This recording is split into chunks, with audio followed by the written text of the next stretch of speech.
అందరికీ నమస్కారం. ఈరోజు నేను ఒక వీడియో చూసా. అదేమిటంటే పివి సునీల్ కుమార్ ఐపీఎస్ ప్రముఖ రాజకీయ నాయకుడు కూడా ఆయన అవతారం ఎత్తాలనే ప్రయత్నంలో ఉన్నట్టున్నారు.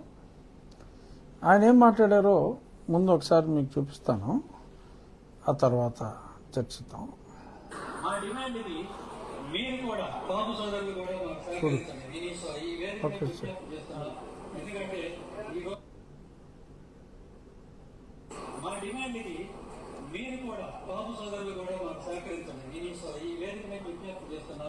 ఎందుకంటే ఈ రోజు రాష్ట్రంలో ఉన్నటువంటి ఒక ప్రధానమైన కులం, అత్యధిక జనాభా ఉన్నటువంటి కులం కాపు కులం, అధికారం కోసం ప్రయత్నిస్తున్న కులం, దాదాపు సక్సెస్ అయిన కులం కాపు కులం. కాబట్టి ఆ సోదరులు కూడా మనతో కలిస్తే మన బలం రెట్టిపోతుంది.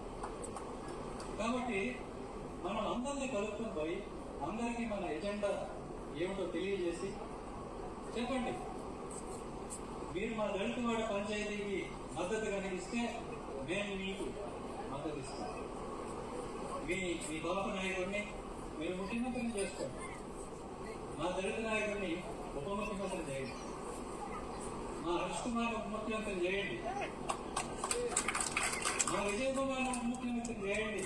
మా తేడా శ్రావణ ఉప ముఖ్యమంత్రిని చేయండి. చెప్పండి. నేనేం కావాలి? నేను ఎన్నికల్లో టికెట్ ఇస్తే కూడా నాకు వద్దు, దళిత వాడ పంచాయతీ కావాలని నేను టికెట్ వదిలిపెట్టానే ఆ మాత్రం హామీ వచ్చింది. ఉప ముఖ్యమంత్రి అంటే 2 సంవత్సరాలు దిగిపో తర్వాత అట్లా కాదు, 5 సంవత్సరాలు ఆయనే ఉంటారు. అలాంటి ఉప ముఖ్యమంత్రి కావాలి. కాబట్టి మిగతా కులాలను కూడా కలుపుకోండి, కలవండి. వాళ్ళతో మనకి భేదం లేదని చెప్పండి. మేము మీకు సహకరిస్తాం, మీరు ముందుకెళ్ళండి. మీతో పాటు మేము కూడా ముందుకు వస్తాం. మా నిధులు మాకు ఇవ్వండి, మా పంచాయతీ మాకు ఇవ్వండి, మా ఆడపడుతున్న సర్పంచం చేయండి, వాళ్ళ వార్డు మెంబర్లను చేయండి, మా చదువుకున్న పిల్లలు. ఇదండి ఈ మహానుభావుడి కథ. సో ఏం చేయాలి? ఒక ఆల్ ఇండియా సర్వీస్ ఆఫీసర్కి కోడ్ ఆఫ్ కండక్ట్ ఉంటుంది, సర్వీస్ రూల్స్ ఉంటాయి. దాని ప్రకారం కుల మతాల గురించి కానీ అన్నిటికన్నా ముఖ్యంగా రాజకీయాలు, ప్రభుత్వంలో ఎవడు ఉండాలి ఎవడు ఉండకూడదు, ఇటువంటి మాటలు వాళ్ళకి నిషిద్ధం. మరి అయినప్పటికీ కూడా ఒక రాజకీయ నాయకుల్లాగా మరి ఇప్పుడున్న ముఖ్యమంత్రి వీరికి అర్హత లేదు, ఎందుకంటే మరి ఆయన కాపు కాదు, దళితుడు కాదు అన్నీ మాట్లాడినట్టుగా ఇతని మాటలున్నాయి. మరి ఎందుకు ఉపేక్షిస్తారో ఇటువంటి వారిని నాకైతే అర్థం కాదు. ఇమ్మీడియట్గా యాక్షన్ తీసుకోవాలి. లేదంటే ఇంకా అధికారుల మీద ప్రభుత్వానికి ఎటువంటి అడ్మినిస్ట్రేటివ్ రూల్స్ పెట్టుకుని ఉపయోగం లేదు. అందరూ కూడా ఇలా రాజకీయాల గురించి మాట్లాడటం, రాజకీయాలు మాట్లాడుకోవచ్చు, రిజైన్ చేసి పబ్లిక్ లైఫ్లోకి రావచ్చు, పోటీ చేసుకోవచ్చు. సర్వీస్లో ఉండి మరి ఇప్పుడు అతను సస్పెన్షన్లోనే ఉన్నాడు, అంత మాత్రాన నోటుకు వచ్చినట్టు మాట్లాడడానికి లేదే. ఇంకా సర్వీస్లో ఉన్నాడు ఆయన. మరి అందుకని తక్షణం చర్యలు అయితే తీసుకోవాలి. సరే, ప్రభుత్వం చర్యలు ఎలా ఉన్నా ఆల్ ఇండియా సర్వీస్ ఆఫీసర్ కాబట్టి రాష్ట్ర ప్రభుత్వం, ఇక్కడ ఈ స్టేట్ క్యాడర్ కాబట్టి రాష్ట్ర ప్రభుత్వం కూడా చర్యలు తీసుకోవాలి. నేనైతే ఈరోజు డిఓపిటి గవర్నమెంట్ ఆఫ్ ఇండియాకి ఈ వీడియో జత కూర్చి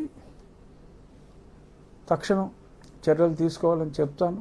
గతంలో ఇలాగే మతం గురించి మాట్లాడినప్పుడు, అప్పుడు జగన్మోహన్ రెడ్డి గారు ముఖ్యమంత్రిగా ఉన్నప్పుడు నేను డిఓపిటికి రాశా, ఏదైనా మాట్లాడా లేదా అని చెప్పి రాష్ట్ర ప్రభుత్వాన్ని కన్ఫర్మ్ చేయమంటే ఫైల్ తొక్కేశారు జగన్మోహన్ రెడ్డి గారి ఆఫీస్లోనే. నాకు తెలిసింది అది జిఐడికి పంపిస్తే అప్పుడు సీఎం ఆఫీస్ నుంచి ఇన్స్ట్రక్షన్స్ వచ్చి ఆ ఫైల్ తొక్కేయండిరా బాబు అని తొక్కేశారు. సరే, ఆ తర్వాత ప్రభుత్వం మారిన పురోగతి లేదు దాని మీద, మరి ఎందుకు లేదు. ఇప్పుడు మరి ఇంత బ్లేటెంట్గా ఈ ఉన్న ప్రభుత్వం మరి పనికిరాదు అన్నట్టుగా అతని మాటలు ఉన్నాయి. ఇది ఏమాత్రం క్షమార్హం కాని మాటలేవి. సో తక్షణం ఐఎమ్ షూర్ రాష్ట్ర ప్రభుత్వం కూడా స్పందిస్తుందని అనుకుంటున్నాను. ఆల్ ఇండియా సర్వీస్ ఆఫీసర్ కాబట్టి నేను ఒక లేఖ రాస్తాను తక్షణం చర్యలు తీసుకోవాలని. కానీ ఇది నిజమేనా, ఎలా మాట్లాడా అని రాష్ట్ర ప్రభుత్వాన్ని అడుగుతారు. మరి అక్కడ ఎటువంటి అలసత్వం లేకుండా నిజాన్ని నిజమని చెప్తే సరిపోతుంది. కంపల్సరీగా అతని మీద చర్యలు ఉంటాయి, ఖచ్చితంగా ఉంటాయి. మరి ఇప్పటికైనా ఎలాగో చర్యలు ఉంటాయి కాబట్టి రాజీనామా చేసి ప్రజా జీవితంలోకి రావచ్చు.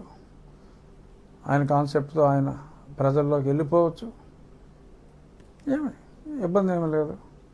ఆయన కోరుకున్న సామ్రాజ్యం స్థాపించుకునే దిశగా ఆయన మరి పార్టీ పెట్టి నడపాలంటే దానికి చాలా డబ్బు కావాలి. బహుశా ఉందేమో, నాకు తెలియదు. ఏదైనా better resign and start your own party. Mister PV Sunil Kumar, nobody can stop you. But as long as you are in service, you must adhere to certain rules.